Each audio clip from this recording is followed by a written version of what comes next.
kita bangun keinginan Tuhan dalam hidup ini.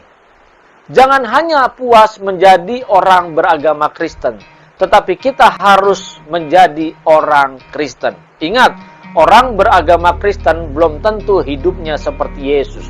Oke, kita menghadap Tuhan 1 jam. Lalu, dari 24 jam masih ada sisa 23 jam. Kita gunakan buat apa? 23 jam kita gunakan buat menyenangkan daging kita. Kita memberi waktu buat Tuhan 1 jam. Padahal Tuhan menginginkan seluruh hidup kita. Kenapa? Dia wajar menginginkan karena dia menebus kita. Dia sudah membayar kita lunas dengan darahnya. Kalau dia saja memberikan hidupnya, berarti kita pun harus memberikan hidup kita bagi Sang Juru Selamat kita. Kita harus memberikan hidup kita hanya untuk Tuhan kita yang sudah lebih dulu memberikan hidupnya bagi kita.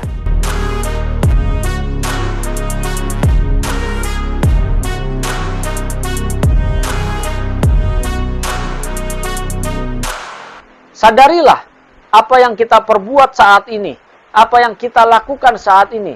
Kita mendatangkan tahta Tuhan atau kita mendatangkan tahta dunia? Kalau kita mendatangkan tahta Tuhan, kita harus tunduk, kita harus hormat, kita harus patuh. Hanya keinginan Tuhan saja yang kita penuhi dalam kehidupan ini. Karena dalam 1 Petrus 1 ayat 18 berkata, sebab kamu tahu bahwa kamu telah ditebus dari cara hidupmu yang sia-sia, yang kamu warisi dari nenek moyangmu itu, bukan dengan barang yang fana, bukan pula dengan perak atau emas. Jadi kita harus menyadari cara hidup kita yang kita warisi dari nenek moyang kita, ini sudah ditebus. Justru penebusan Tuhan harusnya menyadarkan kita bahwa cara hidup kita salah. Cara hidup kita sia-sia. Cara hidup kita saat ini membawa kita pada akhirnya sampai pada jurang maut. Kita akan masuk dalam kematian kekal. Mari, Bapak Ibu Saudara yang dikasihi oleh Tuhan Yesus Kristus, kita harusnya menyadari hal ini. Ayo, cara hidup kita selama ini yang mementingkan diri sendiri, membangun tahta sendiri, memuaskan ego sendiri, ini sia-sia. Ini hanya membawa kita pada kebinasaan. Ini membuat kita akhirnya jauh dari Tuhan. Ayo kita bangun keinginan Tuhan dalam hidup kita. Jangan membangun keinginan diri kita sendiri. Karena ketika kita membangun keinginan diri sendiri, sebenarnya kita tidak menjadikan Yesus sebagai Tuhan dalam hidup kita. Ingat Bapak Ibu, kalau kita membangun keinginan kita sendiri dalam hidup ini, sesungguhnya kita tidak pernah menjadikan Yesus sebagai Tuhan dalam hidup ini. Mungkin kita beragama Kristen, kita harus sadar, beragama Kristen belum tentu, belum berarti kita memperlakukan Yesus sebagai Tuhan. Kok begitu? Ya, begitu banyak orang mau jadi orang Kristen karena dia mau memanfaatkan Yesus. Tidak sedikit orang mau jadi orang Kristen karena dia mau memanfaatkan kuasa Tuhan, mau memanfaatkan mujizatnya, kuasanya. Jadi dia merasa ketika dia jadi orang Kristen, dia berkuasa bisa menggunakan nama Tuhan Yesus demi kepentingannya sendiri. Ini yang terjadi. Faktanya seperti itu dan tidak sedikit. Kenapa saya berani berkata seperti itu? Karena saya dulu juga seperti itu. Justru sekarang saya mengajarkan, ayo jangan lagi kita seperti itu. Tetapi sekarang, mari ya, kita bangun keinginan Tuhan dalam hidup ini. Jangan hanya puas menjadi orang beragama Kristen, tetapi kita harus menjadi orang Kristen. Ingat, orang beragama Kristen belum tentu hidupnya seperti Yesus. Tetapi orang Kristen sudah sepantasnya, sudah sepatutnya dan sewajarnya hidupnya, perilakunya seperti Yesus Kristus Tuhan. Jadi sekarang hidup kita seperti apa? Seperti Tuhan atau seperti dunia? Mari, kita yang harus bisa merenungkan dan memikirkannya. Benarkah kita sudah memperlakukan Yesus sebagai Tuhan dengan benar? Apakah dengan kita memanfaatkan, kita memperlakukan Yesus sebagai Tuhan?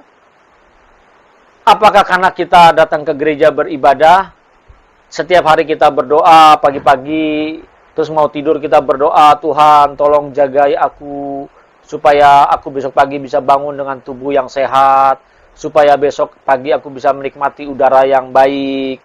Tuhan, terima kasih buat segala berkat-Mu ini. Hanya sebatas itu. Oke, kita menghadap Tuhan 1 jam.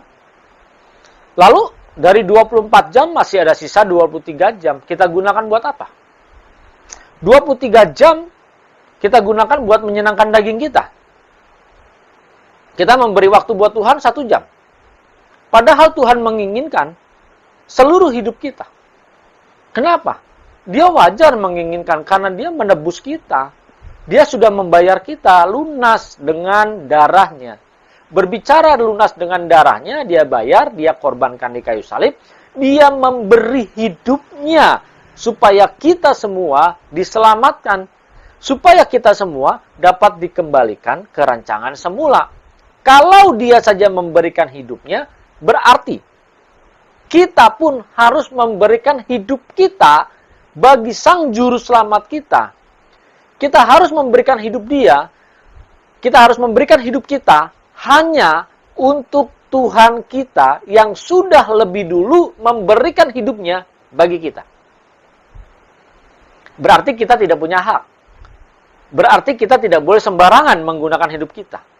Berarti kita tidak boleh punya tahta atas kehidupan kita.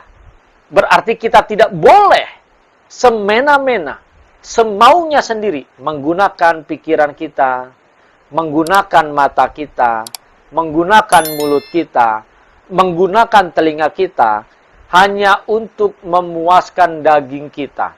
Mari Bapak Ibu Saudara yang dikasihi oleh Tuhan Yesus Kristus, kalau sehari-hari dalam kehidupan kita, kita masih melakukan menyenangkan keinginan kita sendiri, sekarang berubah. Ayo, perlakukanlah Yesus sebagai Tuhan dengan benar. Jangan salah. Kalau kita memperlakukan dia sebagai Tuhan, berarti kita menjadikan dia majikan kita, Tuhan kita. Ayo, kita perlakukan bagaimana menyenangkan Tuhan kita. Bagaimana memenuhi apa yang menjadi keinginannya. Kita penuhi kewajiban kita. Kita bekerja untuk dia. Kita selesaikan tanggung jawab kita untuk dia. Tidak sedikit kan orang Kristen justru terbalik.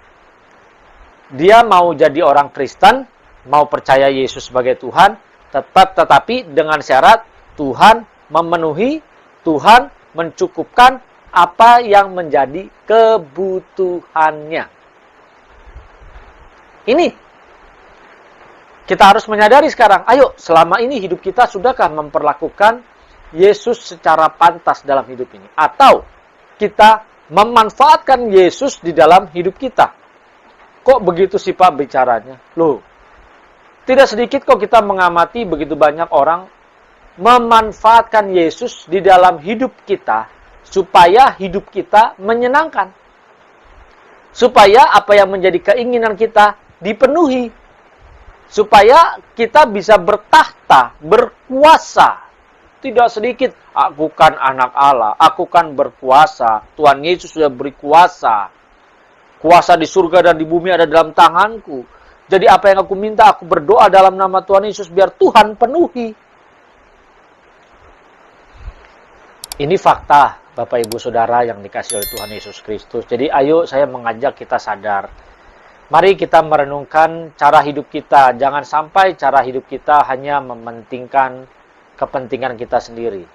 Karena kalau kita masih mementingkan kepentingan kita sendiri, berarti kita belum menjadikan Yesus sebagai Tuhan dalam hidup ini.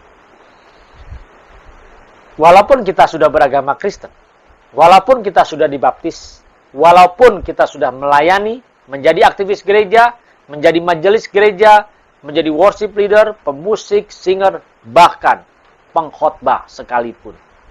Kalau kita belum bisa memperlakukan Yesus secara pantas, berarti kita masih mencari tahta sendiri. Kita masih berkuasa atas hidup kita.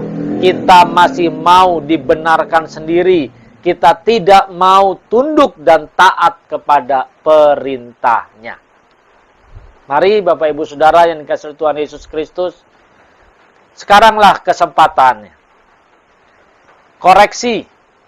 Benarkah kita sudah memperlakukan Yesus secara pantas? Sebagai Tuhan, sebagai Tuan, sebagai majikan, sebagai juru selamat. Benarkah kita sudah memperlakukannya secara pantas dalam hidup kita? Atau justru selama ini kita belum memperlakukan Yesus secara pantas dalam hidup ini? Kalau belum, bertobatlah. Ambil sikap, ambil keputusan untuk kita dapat menyukakan dan menyenangkan Bapa di surga. Terus arahkan hidup kita bagaimana kita dapat bisa menjadi serupa dengan Tuhan kita Yesus Kristus. Teladani Dia, perlakukan dengan pantas sebagai Tuhan dan Juru Selamat di dalam hidup kita. Jangan manfaatkan Dia lagi. Minta ampun kalau kita selama ini memanfaatkan Tuhan demi kepentingan pribadi kita. Minta ampun kalau selama ini kita justru mencari keuntungan pribadi dengan Tuhan. Bukan berarti kita tidak boleh mencari kebahagiaan bersama dengan Tuhan. Tetapi dengan kedewasaan kita berjalan bersama dengan Tuhan, sadarilah kita harus memperlakukan Dia dengan pantas. Karena memang Dia yang memiliki hak atas hidup kita. Dia yang sudah menebus kita. Jadi sekarang, ayo perlakukan Tuhan Yesus Kristus dengan pantas dalam hidup kita. Tuhan Yesus Kristus memberkati. Salam transformasi.